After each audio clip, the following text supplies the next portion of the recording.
Good morning, class. So today we're talking about the differences between primary and secondary sources. So of course in history and social studies, we gather our information from the past from looking at primary and secondary sources.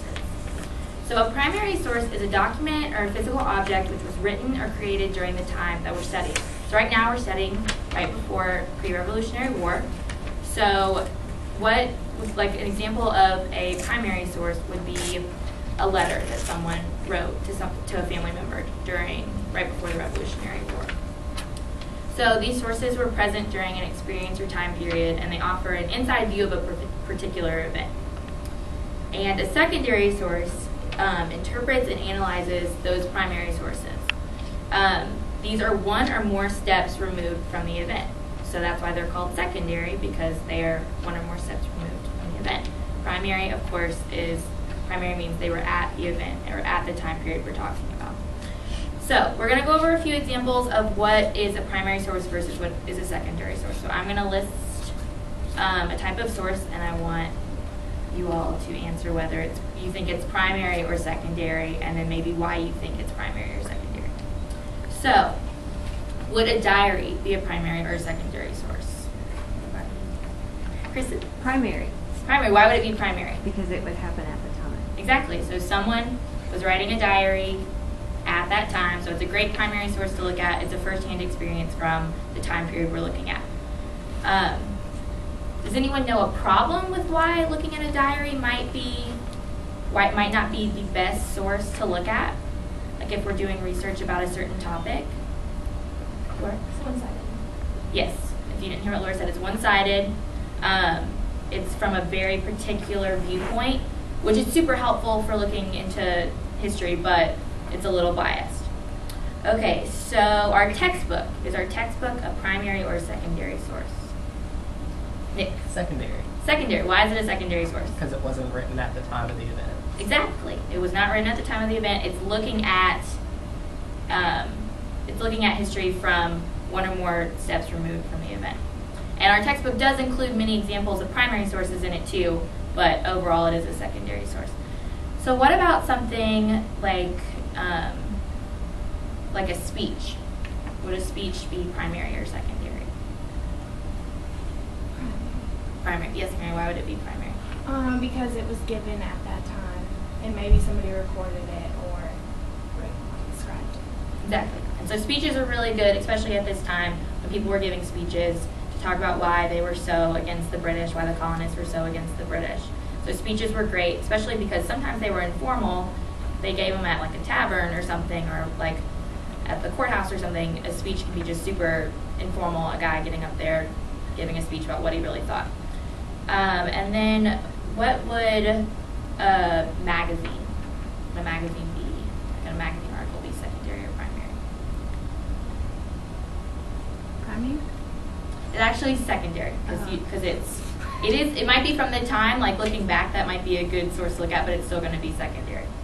And then a great way to look at it is sometimes like pottery or artwork is primary too, so that's a great thing that we can look at. We can look at pottery or furniture or clothing from the time. That's a great primary source. So you don't want to forget that those are great primary sources to look at too. So I have a few examples. If you want to take one and pass it. These are from, I know that you all read the Diary of Anne Frank in English class, right? So we're going to look at these first two are quotes from the actual book, The Diary of Anne Frank. And then the second half of the paper is a few paragraphs on her life. So I want you to read over these and just think about which one's primary, which one's secondary. Just think about what you gain from each source. And then if you have any questions, just let me know.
everyone almost done with that?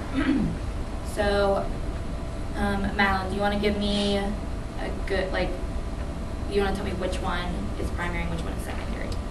Well, I would say that the top ones in her diary, her actual diary, would be primary, and then the one describing her life, the second one would be Exactly. Okay, so does someone want to say, did anyone have any thoughts about each particular reading?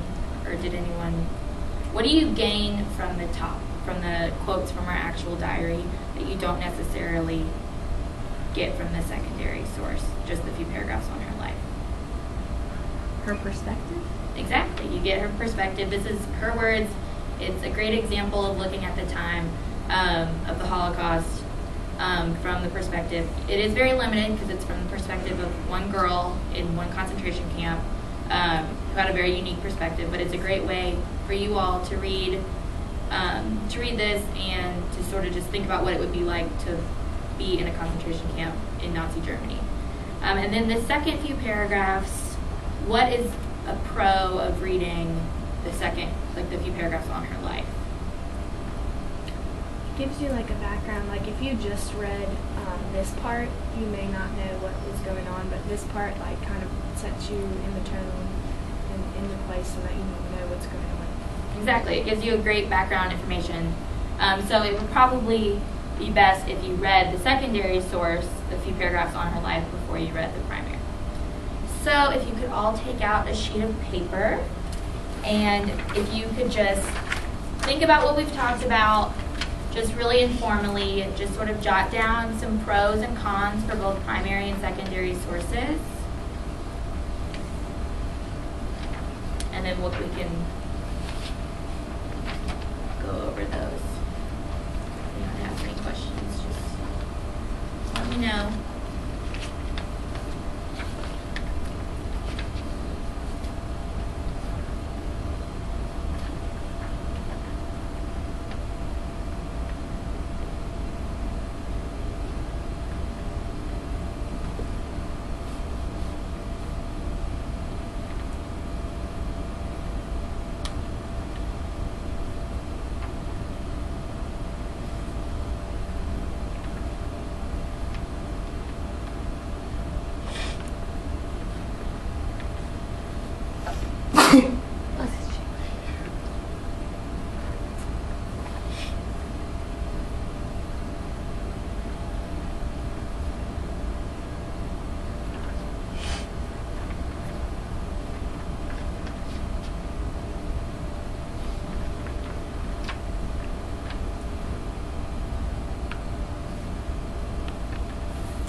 First, we want to. Okay, well, if we're almost out of time, so if you guys just want to finish those up, you can turn them in either on your way out or turn them in to me tomorrow. So finish those up.